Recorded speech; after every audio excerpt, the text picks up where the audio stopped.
So, art in week 4. We are carrying on with Henry Moore again. This is going to be your penultimate lesson, and this is the final preparation before you do your complete final piece of work. So, in this lesson, you're actually going to be using a bit of photography and combining photography and drawing together. And this is just really to help with your composition and planning your composition for your final piece of work. So I'm going to share my screen with you. So you can see here, these are the drawings of Henry Moore taken and done whilst he was a war artist in World War II. You're familiar with these now, they're nothing new. I've added a different image in, this one in the middle here, of two huddling figures. And as I say, you're going to be using photography to help you with your composition. So the first thing you need to do today in your art lesson is you need to take a photo, or get somebody to take a photo of you. Now, ideally, if you can, it would be lovely if you can have yourself and one other person in this photograph. I've put an example here of a photo that was taken with the Year 6 class last year. Now, in terms of your composition for the photograph, you would ideally have two people huddling together as if they were sheltering in a London Underground. So you need to create your composition. Now, to get a really good composition, I've put some top tips here. It actually helps if you take the photograph from above looking down. So that is a really good top tip. I actually took this photo and I stood on a chair. So actually it got quite a lot of height down on top of the people. So I think that will help with your composition. The second one is to make sure that your models, whoever you've put in the composition, they're not showing their faces. First, there is something in terms of the impact and the emotion. If you hide your face, that tells you a certain emotion. It also reflects that they might be sleeping, or and it's just very similar to how the approach that Henry Moore took. The other thing is that drawing faces is really difficult to do. So actually, if you hide your face, it saves you from having to do that. And that's not the focus of this piece of work anyway. The focus is the composition and the figures and the bodies that you're creating. The other thing to try and hide, which you can do very naturally, are hands. Hands are very difficult to draw. And again, it's not the key part of this composition. So as you can see, the models here have tucked their hands away. They've either got them sort of under their head like this, or maybe they've got them under their arms like this, or between their legs. They've hidden them away, so you're not having really to draw any hands. And if you are drawing any hands, they're sort of not fingers like this, they're just parts of the hands that may be clenched or hidden in some kind of grasp.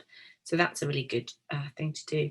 And I would like you to try and encourage your models, you may be one of them, to huddle together, because you might be if you were doing this in your actually in the scenario of the Blitz, you might be doing it for comfort, you might be huddling for warmth. As you can see here, one of the children in this image here has got their head resting on the leg, because they would obviously just for comfort, so they could sleep. Now, when you take your photo, another thing to bear in mind is, and you can see in this image here, is to try and have a very, very neutral backdrop. So ideally no furniture and a very plain wall. And the other thing that works really well here is, can you see this black line here? This is actually at school it was taken. But this black line here is the dark skirting board. And it's very interesting to have this line because firstly, it's not completely horizontal, there's an angle. So you tilt your camera slightly when you take it, just slightly, and that will add to the composition. But also this line here helps you with your drawing because it ties these figures together. The proper technical term we call this is it gives it structural pull. and that's a very nice term. The other thing is you can see your figures actually take up most of the picture, so you haven't got much space around them, and that will really help your composition as well. So step one, take a photo, thinking about all those things to do with composition. The next thing you need to do, if you can, is print out your image. Print it out black and white.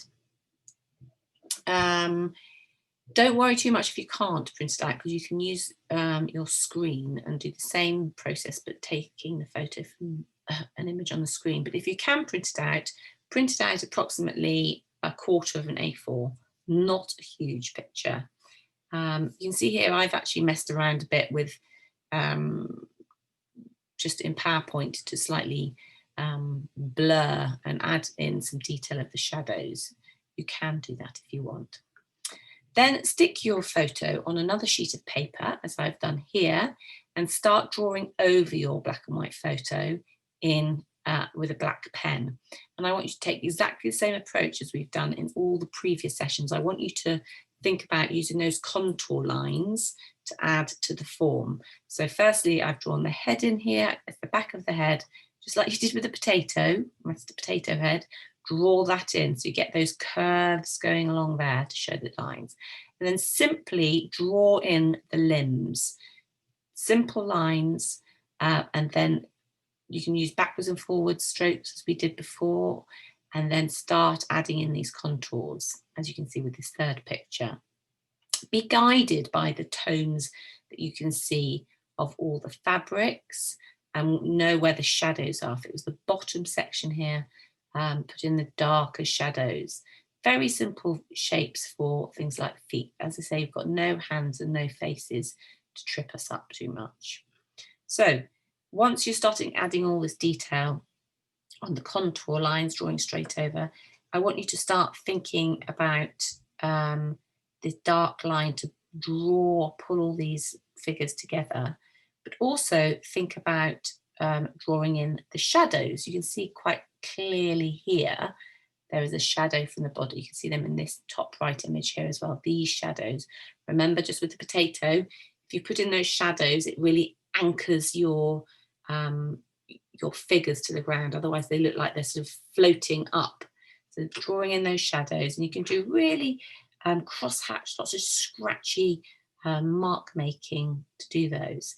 And then in between the figures, there are lots of other dark shadows, so make sure you're adding those in. Another tip, just to make sure your figures feel like they're anchored onto the page, is to draw some, you don't have to shade all this carpeted area, but just I've drawn in some horizontal lines. And if you actually have a look at the sketches from Henry Moore, he uses a very similar technique. The reason we've used horizontal lines is because they're a different sort of mark from these very fluid contour lines that you've added to the figure, so it would be a good contrast. Oh, here, I've put the shadows in this bottom right, so don't forget to put those in. That is really important. So stage one, take a photo, print it off.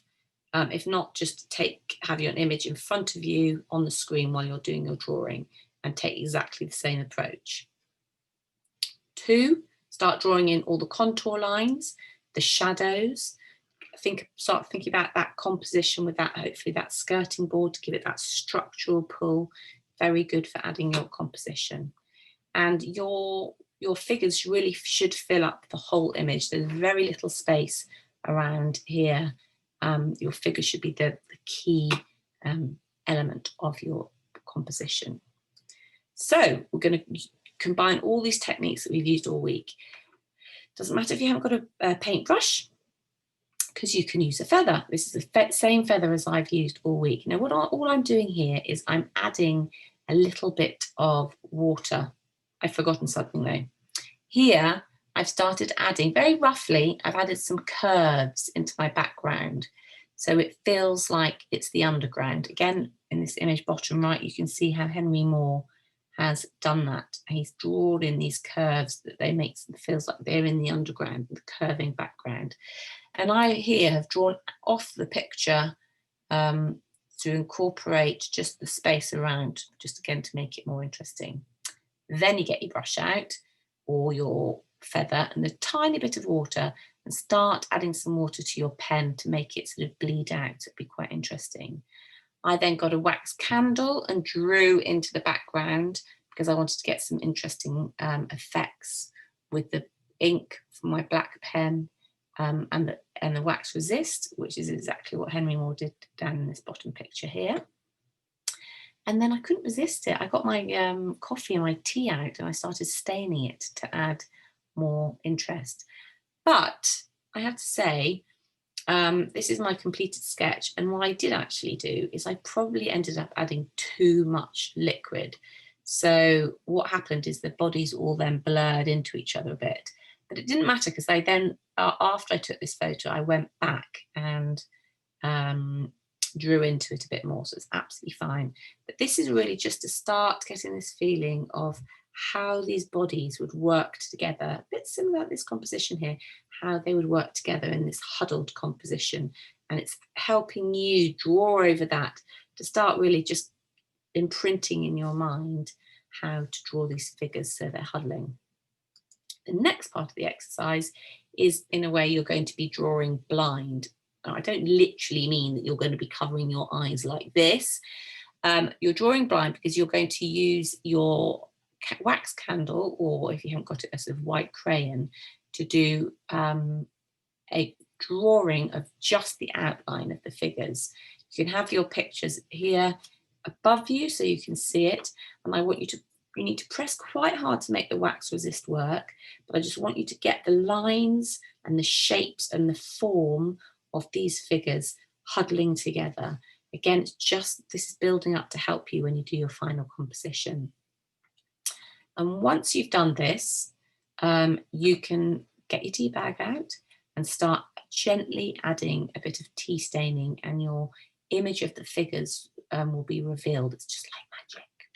What I decided to do after this was I decided actually I wanted to draw into it a bit more.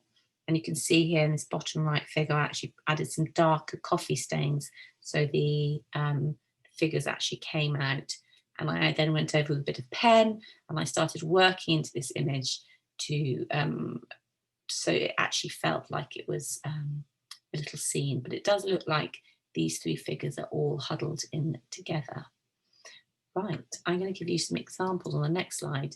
This is some work, exactly the same project we worked with year 6. These are their huddled positions, these two groups of children. This one you can see the hands are out, which is quite tricky. This one works well because they've hidden their hands, and with here, they did exactly the same process as I've just explained to you. And here, these are their wax resist, which I think are utterly charming, which they did, which really shows the emotions of these children in the underground, shielding, snuggling up, protecting themselves from the bombing and maybe keeping themselves warm. I thought I'd reveal what we're going to do next week. You'll be doing a composition similar to this. Now, you don't have to do as many figures. You can just keep it based on your photograph from this week, but you're building up this lovely, interesting, emotional composition using all the techniques that we've used. And here are some examples of some of these beautiful drawings and paintings that the children did last year. I think these are really exquisite because they really demonstrate all this interesting mark making made with wax resist. This lovely drawing of these two figures here huddled together, looking for some protection together. And these here, they do look a bit of isolation, but again, lovely composition. You see they've used this strong line through here as a diagonal, and then this contrast with the tube going up. Really powerful images, and that's what you'll be working on next week. So enjoy this project. Again, I said every time, please send all this work through, because it's really important that you share it with us, because we love seeing what your work that you've done, and also we can give you some feedback. Okay, take care. Bye-bye.